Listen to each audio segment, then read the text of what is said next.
Hey everybody, Scott DiGregorio, your mortgage guy, and this time I want to talk about how the loan process is different, right? So the application's been made and now just all this paperwork is going on, and from a customer standpoint, you have no idea what's going on. It's confusing and it's scary, right? When you first buy a house, you're sending out a check for the earnest money deposit, you're sending out a check for the inspection, you're sending out a check for the appraisal, you're thousands of dollars in, you haven't been approved, you don't know if the deal's gonna work. It is a very, very stressful time for people, and I get that. And so I try to go a little bit further and address some things that some concerns that people have. And one of the biggest concerns people have has to do with just the big picture financial struggling. Look, I just talked to a client. It was really interesting. And they said, I want to put down 20%. And I said, why? And they said, we want to avoid mortgage insurance. Now, it's real easy to just take that and move on, but I went further. I said, why? They said it's $200-300 a month and we can't afford it. Okay, it's not.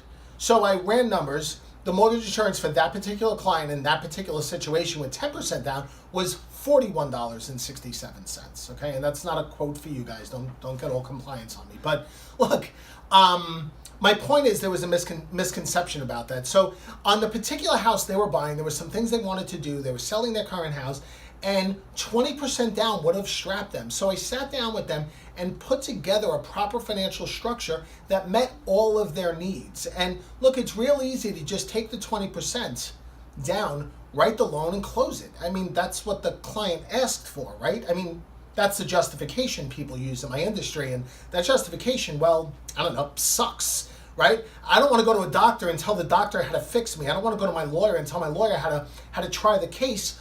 I don't want, somebody shouldn't come to me and tell me how to structure their mortgage. That's my job. And my job to do it properly is to understand them. So I do an in-depth financial analysis. And again, I do this at the strategy session, but I talk further about it specifically on the house they're buying because it changes. And then another source of stress is insurance quotes. Now look, I'm not an insurance agent. I don't own an insurance company. I don't make a dime off insurance. But I get all my clients 3 insurance quotes because, like I've mentioned a whole bunch of times, that can move your freaking payments.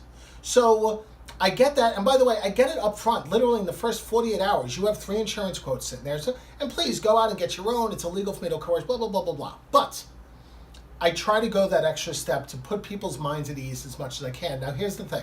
You're still going to be stressed. You're still writing checks. It's still not approved, blah, blah, blah. But I can check off a couple of boxes for you and hopefully make the process that much easier. So you look back on it with a smile on your face instead of fear in your gut. So that's what I got for you. I'm Scott DiGregorio, your mortgage guy. I'll see you on the next video. Take care.